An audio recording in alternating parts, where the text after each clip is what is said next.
Pambihirang ulan yan. Pinasuot lang ako ng kaputi, tapos tumigil. Oh, lakas na lang araw, oh. Hindi tayo mababasa sa ulan. Mababasa tayo sa pawis dito. Kaya tatanggalin na natin. By the way guys, pag tag-ulan guys, kailangan nyo ng kaputi. Ito, magandang kaputi ito guys. Pwede ito sa gabi kasi may reflectorize eh.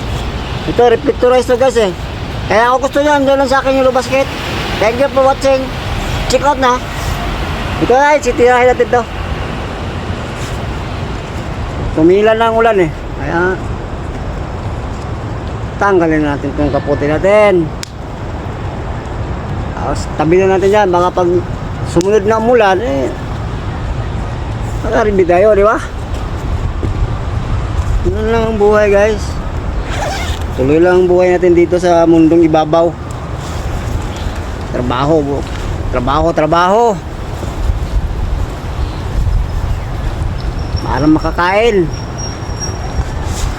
Di ba?